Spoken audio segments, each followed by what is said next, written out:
Welcome to Voices of Today, a podcast of the Rochester Philharmonic Orchestra. I'm Julia Figueras. Here's a challenge. Write a concerto for two pianos. Composer James Lee III, himself a pianist, took up the challenge for an RPO commission and joins me today to discuss Sensational Dynamism, a concerto for two pianos. Welcome, James. Thank you. It's good to be here, Julia. Thank you. When you have a commission and you've had a few, where do you start?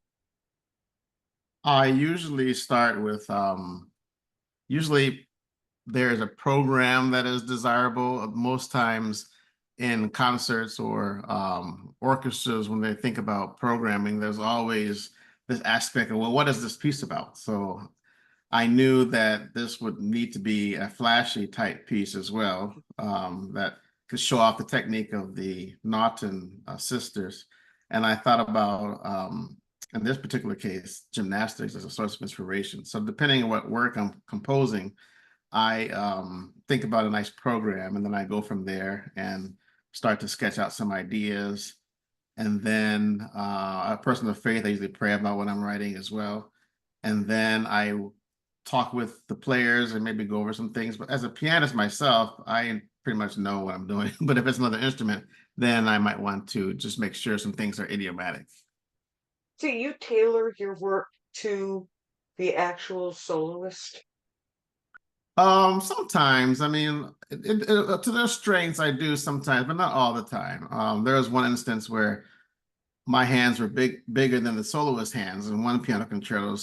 But then they were able to work on it enough to actually play some of those chordal passages, blocking the chords instead of arpeggiating. Did I hear you say gymnastics are involved in this? I mean, not literal gymnastics, but like inspired by some of it. That's why the title for this concerto is Sensational Dynamism, the idea, like the visual aspects of when you see music being performed by piano, and in this case, two pianos.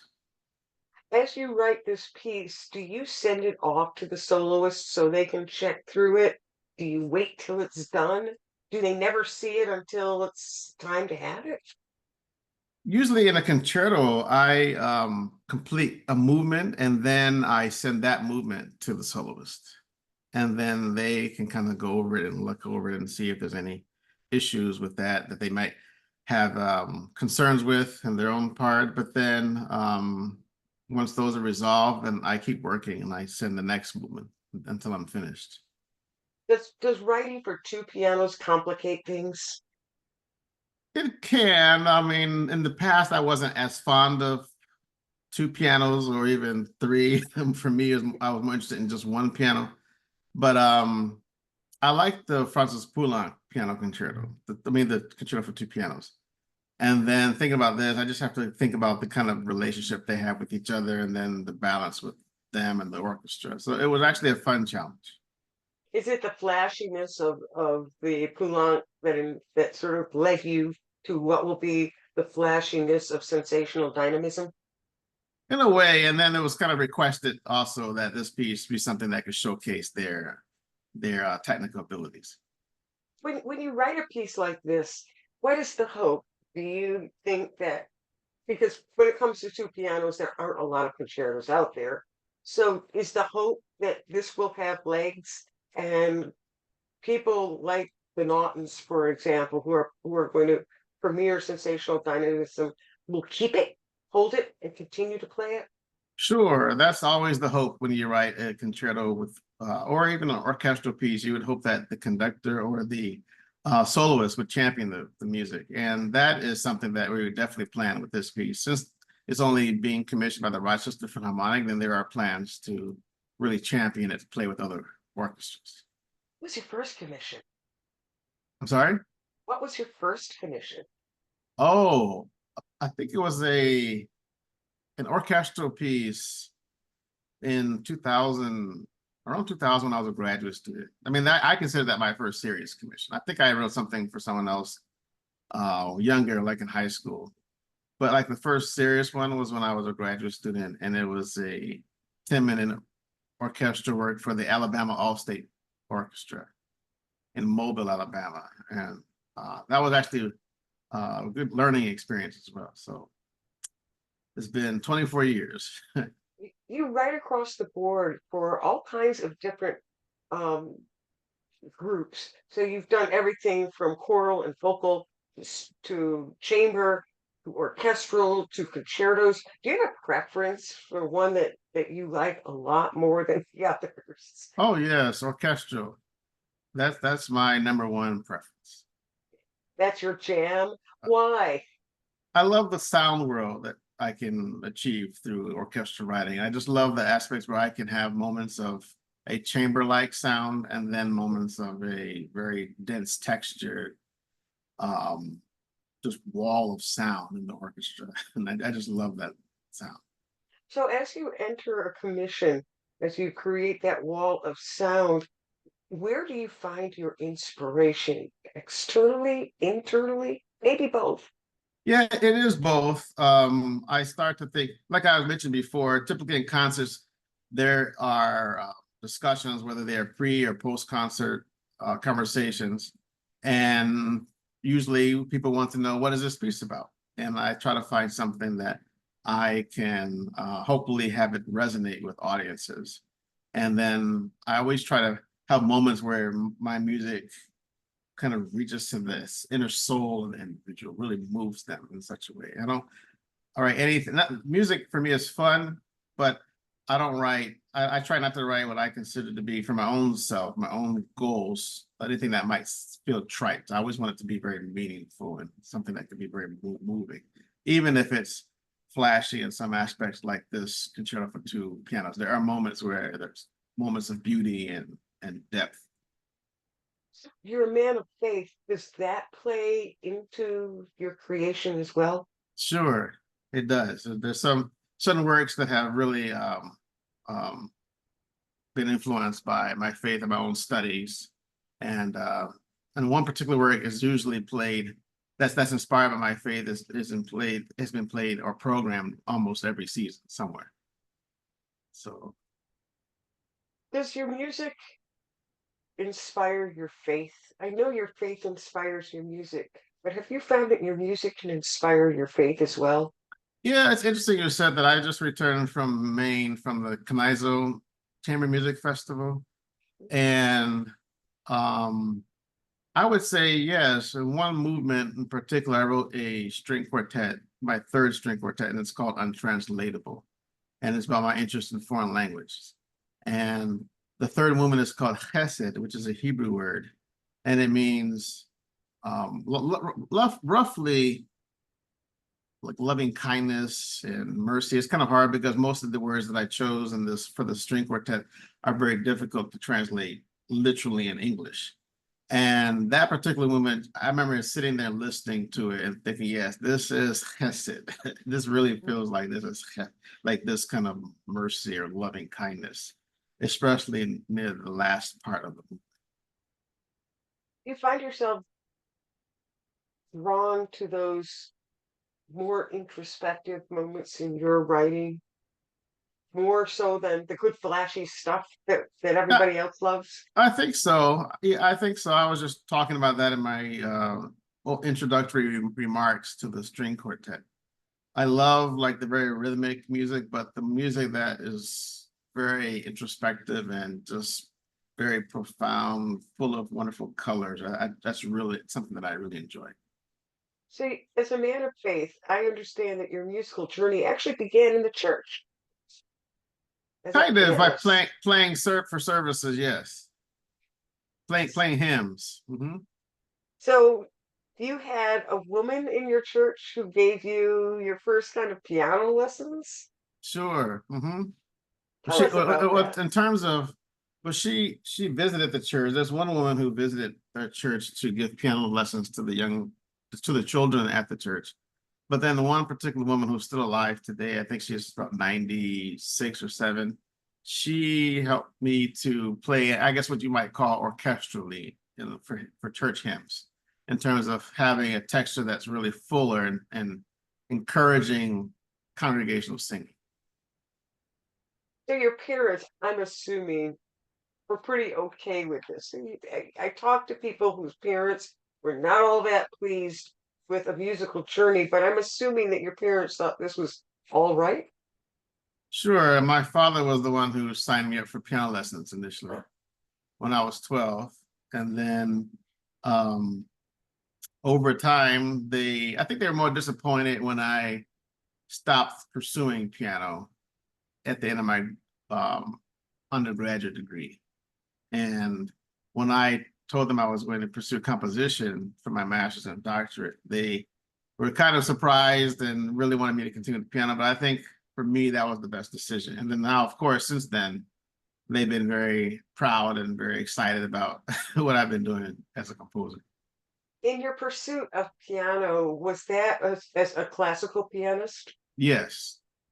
So why classical music? You are a Black musician and you opted to embrace a world that has been for a very, very long time, very, very white. Mhm. I found when I was playing the piano, learning to play the piano, the music, I was drawn to the music.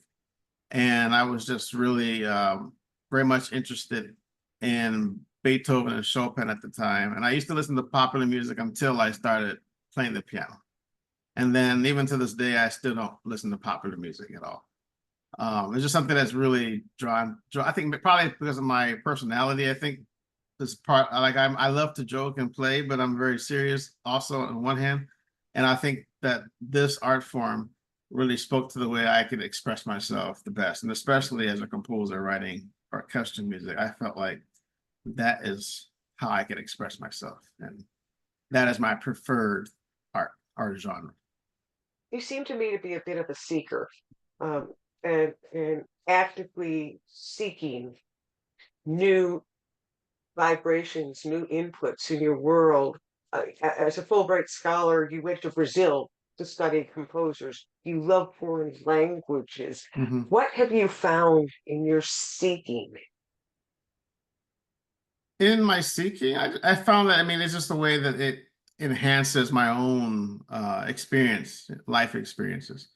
And in my own church background, it's one of a very international um, cultures in terms of what since probably high school, I've been able to um, meet people from all over the world. And I think because of that, that's always kind of informed how I look at the world, how I think about the world, and my interest in different types of people and languages and cultures that have inspired me. So going to Brazil, for one example, that was some seeking of various Brazilian composers and that whole sound world that was influenced by certain aspects of maybe indigenous Brazilian cultures or some of their own history. And it's just something that I've always been interested in. I think that's probably why I've been so much interested in language, because language kind of helps reveal culture and how people think by the way the grammar and the language works itself.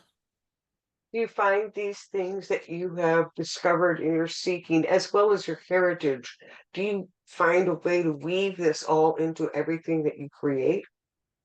It depends on the work I'm creating. Then I can draw from some of those experiences and incorporate that. It just depends on what I want to achieve or say in a particular work. James, do you feel a responsibility to respond as you're writing to events in the world around us? Is it incumbent upon composers to take a stand, to make a statement? Sure, it is. I mean, I've done that in some of my works, especially between 2020 and 2021.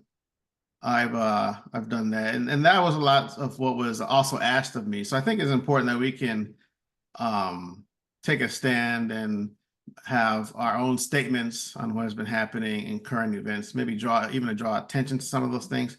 But I always feel that individuals need to be individually converted to want to move towards what is the best approach in terms of how we relate to each other, or what is the um, an honest, respectful, loving approach. And I don't feel like, even though we may address certain of these issues, we can't force anyone. So I always, sometimes depending what the issue is, I kind of even feel uncomfortable talking about it because you can't force anyone. They have to be individually converted. And I feel like sometimes some works are commissioned or performed just so that one can say that they've talked on certain issues, but then there may not be any resolution. And I think I've kind of retired from writing some of those works. You run a risk of alienating your audience. I mean, there's a large swath of music lovers who say, "I didn't come here to be lectured. I didn't come Sure. here to think like that."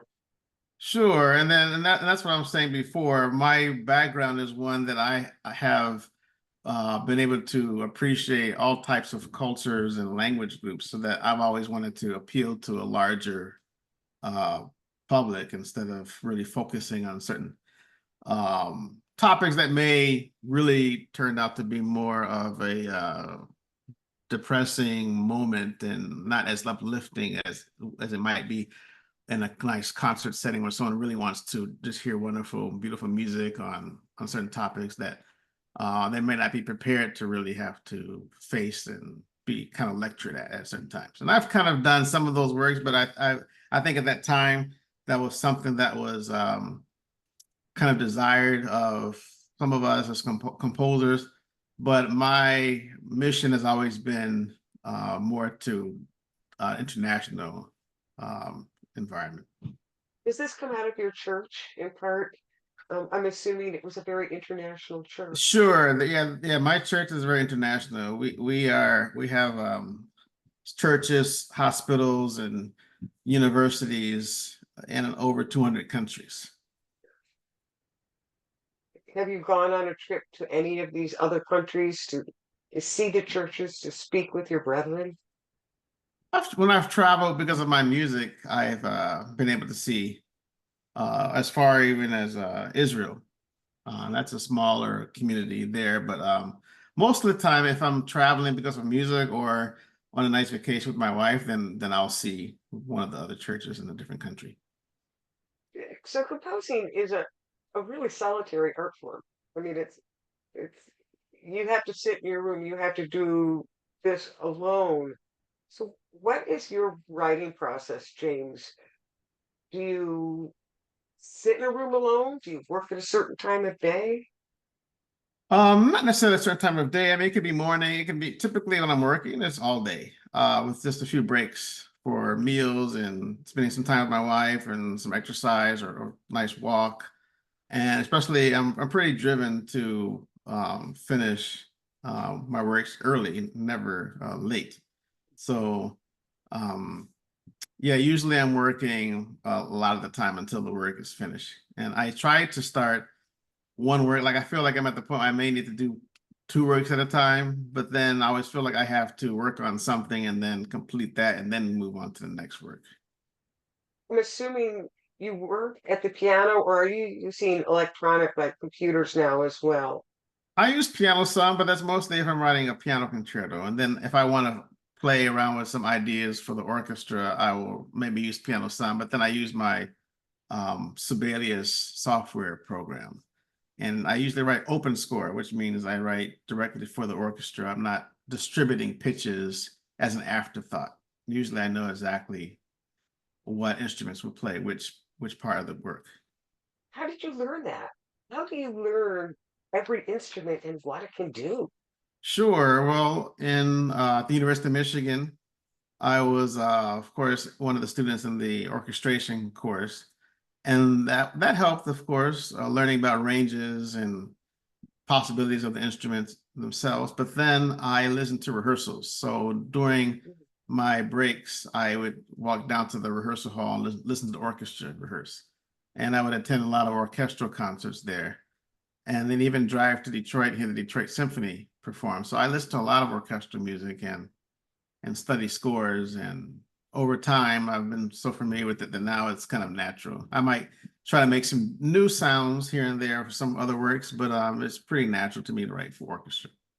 Your music is distinctly modern, but it also is distinctly tonal. Hmm. You seem to work from a very old place in some of the pieces. And I say that with great compliment. There are moments that are just awe-inspiring. Is there a composer whose artistry you listen to and sort of jumped from there? Well, I've noticed in modern music or contemporary music, there are some composers who have this balance, and that's what I've tried to do, is to write a balance between what's accessible and then what can still have interest or be appealing to conductors or other musicians, along with audience members. And listening to music, I mean, I can be inspired by aspects of John Adams and what he's done, or some evocative sounds of the Japanese composer Toru Takemitsu, or very rhythmic, forward-moving rhythms of Hinastera from Argentina.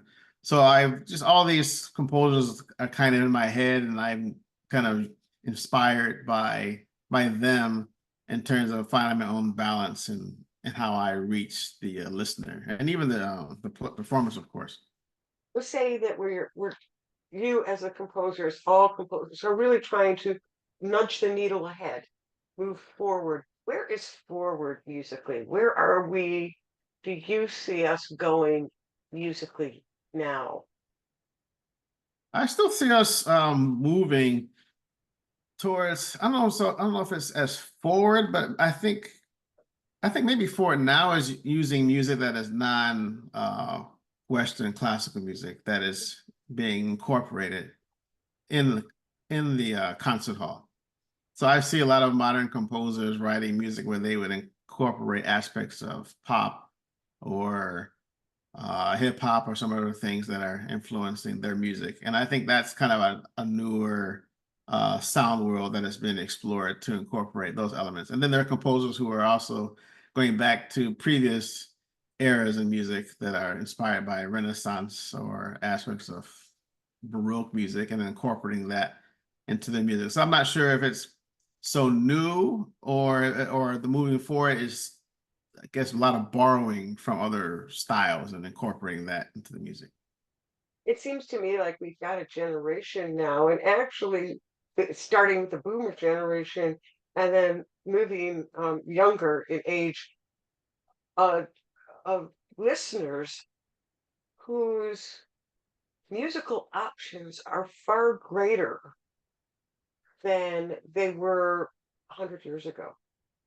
I mean, we are looking at maybe kids who were played in the youth orchestra but were listening to Radiohead or hip hop. Can that be embraced? Can that multi-musical surrounding that so many younger listeners have, how can that be embraced? Um, I guess maybe programming can help with how it can be embraced in terms of what works can be paired with some of these newer works that might want to use some of those influences, and maybe have conversations about what they have in common in terms of maybe certain techniques that are used and how that really incorporates in that work, and how you might see something similar in an older, like a Beethoven symphony or something like that. You might have that type of pre-concert conversation to help audiences to understand how the programming works together in these newer works. I was listening to your piece that was inspired by Dvorak, and there's a breathtaking moment where you quote Dvorak. It Mm-hmm. comes out of nowhere and it's gorgeous. When you are working on something that is to be inspired by, do you deliberately find that echo in what Sure. you're writing? Sure, and in that piece in particular, American, I wanted to use a four-note motive for the uh, four syllables of America or American, and use that particular quote from Dvorak because he himself quoted that from a Negro spiritual. And I really wanted to highlight that fact because of how he mentioned that composers in America should use music inspired by African Americans or Negro Americans at the time, and American Indians. So when I'm thinking about that particular piece, yeah, sure, that was something that's could be readily identified, but then transformed other ways depending on where it is in the music. I'm sure that someplace along the way, when you're working on a piece of music, there's a hiccup. There's a moment that it's not going forward. So how do you handle that? Usually I try to work at it hard, and then if I can't really find a solution, then I'll have to put it down a little bit and do something else and come back to it. And some days I may write something and I may think it's wonderful, and then I'll come back to it the next day and I don't like it at all. And then I have to just rework certain passages. And like even that piece American, there were some passages in the piece I thought were terrible. And then I reworked it. Like for example, the beginning started much later than the piece that as it's known today. And so when I was listening to it, I thought this is not as compelling. So then I reworked it, and then that ended up being perhaps measure 20 instead of measure 1 or 2. You start at the beginning. For me, when I'm writing, the beginning is the worst. It's the worst.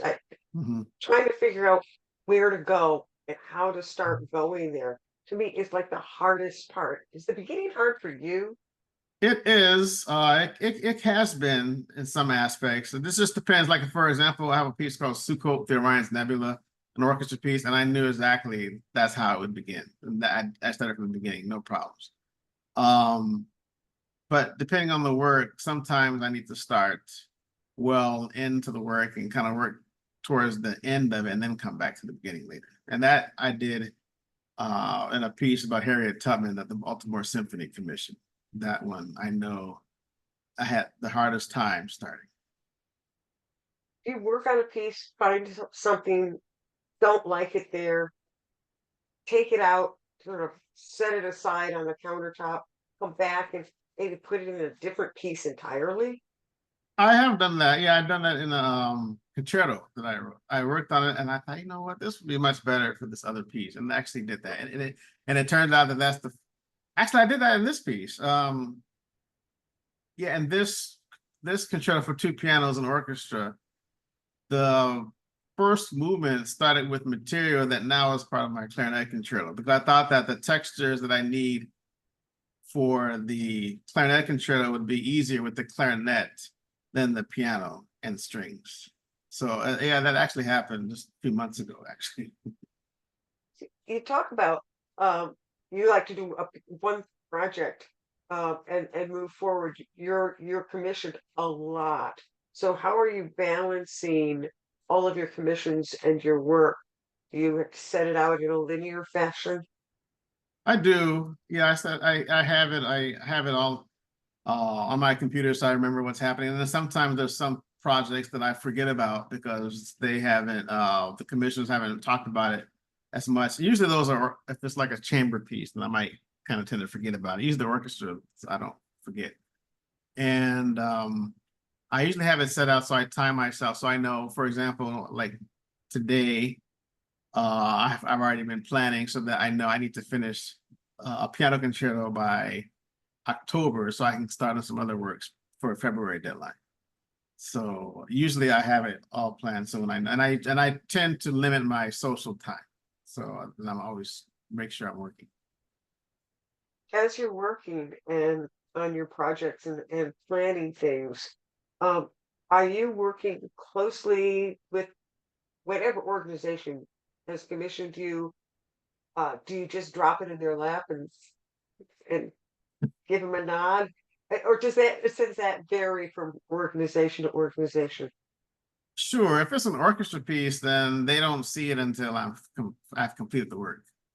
So yeah, because now I've been writing for orchestra for a while now, so they usually have enough confidence in me and my work, so that's not ever going to be an issue.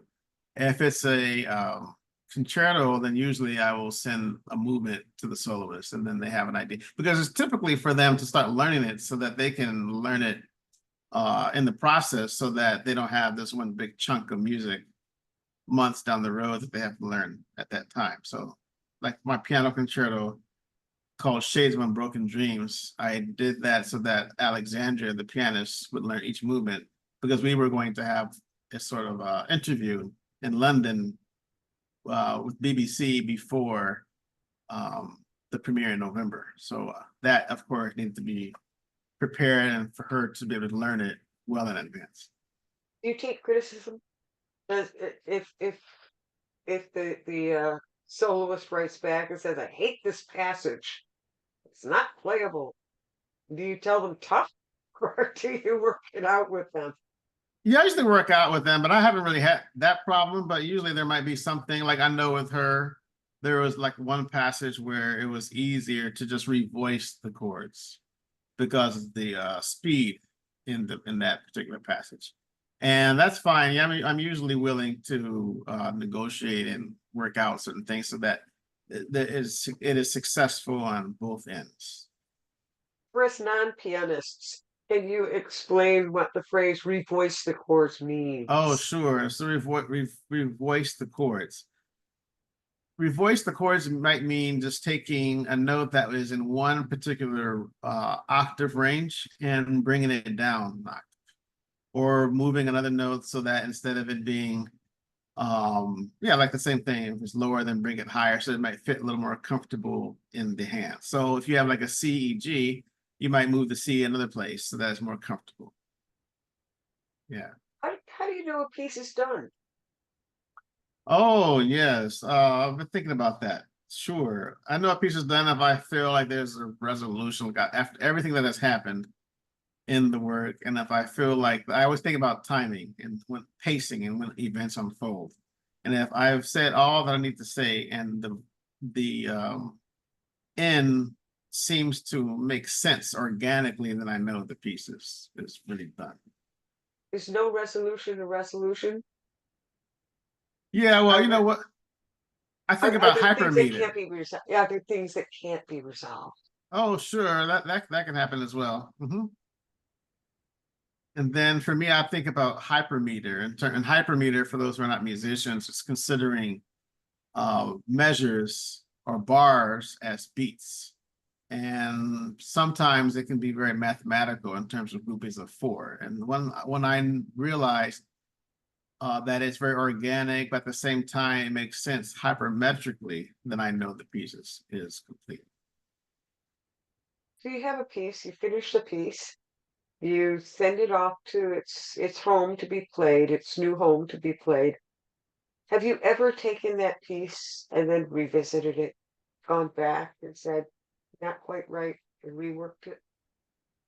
No, I try to work so hard that I don't have to do that because I'm so busy that typically I don't have time to even go back and work on something. The only thing I would do is typically change dynamics. That might be the issue with balance, but actual pictures or something, usually I don't have time. I'm on to the next project. You've had a lot of projects and you listen to a lot of projects that you've written. What does your music sound like to you? You know, sometimes it's interesting that you asked that. When I listen to it, I think, wow, did I actually compose that? Because like sometimes, especially on not sometimes, most of the times, depending who's playing it, I've just been so grateful on how the wonderful artistry that they've exhibited and their technical prowess, how it's just so wonderful. That to me, it's like awe-inspiring sometimes, depending on what it is. Now, if it's one of those pieces that again touch on those maybe unpleasant topics, then depending on how it is, I might think I think I may want to sideline this a little bit. Are you self-critical? I am, I am, um, especially with some ways I might think about pacing and maybe something it would have gone a little bit too long in some work. So I have been at some points, sure. You know, in the world of radio, there are two different kinds of people: those who don't mind the air check and those who sit in the air check with their face down, cringing the whole time. Are you a cringer? If I'm writing for certain media, or media, I can be, but if it's usually I feel pretty confident if it's an orchestral work, then I don't have to cringe. You have managed, James, to carve out a rather good niche for yourself. You're in demand, and your pieces are well reviewed. What do you think your legacy is going to be? Hmm. I think it's going to be one where my music really strive to speak to the inner soul and have a spiritual aspect. I've heard that various times.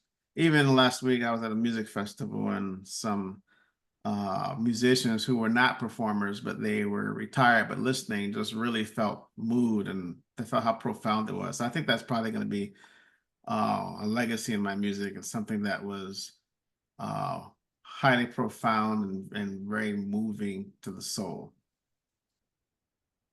If you could leave behind, you probably can't answer this, but if you could leave behind just one piece of music right now, what would it be? Mm. Maybe, maybe Shades of Unbroken Dreams, my piano concerto. It was inspired by the I Have a Dream speech. It was a 60th anniversary, and I think that particular work, I mean, it's kind of hard. It would be that or maybe Suko with the Orion's Nebula. But the piano concerto, I think it reached a certain uh, depth and moment of this hope and beautiful colors of this dream world that I use to kind of evoke the idea of certain aspects of the speech. I think that work, I mean, it was premiered by the Detroit Symphony and then played by the BBC Philharmonic as a co-commissioner, and then the Orlando Philharmonic. And each time the audiences and the orchestra, they were just like, it was just like spellbinding for them. It's just like they really were highly enthusiastic about the work. And it's just the combination of the orchestra not just being a simple accompaniment for the piano, but it was a collaborator, and it was wonderful. There were wonderful dialogues in this work between that and then the orchestra and then the piano and then the piano's work. So I really think that would probably be one of my best, most recent works. And if nobody stood, would it matter? No, no, not really. I mean, I think they still would say enough to pick me, even if people would not stand, there's still enough in that work in particular that would really be appealing. Give a piece of advice. A young black kid comes up to you and he says, I want to go into classical music. Talk to that kid for just a minute. What would you say to that kid? Oh, I would encourage that kid to pursue it. It's wonderful. Now is a good time to pursue if that is his or her desire.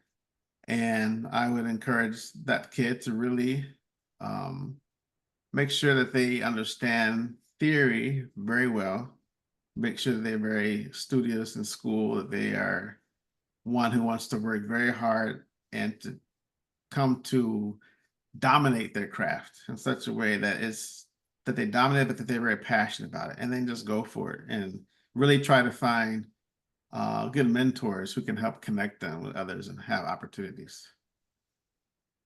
Is the world opening up, the classical world? Is it opening up for black musicians? And if so, is it opening up fast enough? I think it's opening up, but then I think this season it seemed like it's closing a little bit again. It was opening a lot in the last few seasons, but I noticed the 24 season, then it's kind of closing again. The works that I'm seeing programmed are what we might typically expect for classical programming, and I haven't noticed many commissions by Black composers or people of color for the 24 season. I mean, 24 25, or even older pieces that are not commissioned but are programmed. I mean, I'm fortunate to still be a part of this season, and then two other high-profile composers like Carlos Simon and Jesse Montgomery. I've seen their names quite a bit, but other than that, I haven't noticed as much. And it seems like, yeah, there's been some rethinking and kind of closing it again in terms of what's happening for this 24-25 season. So how do you push forward through that?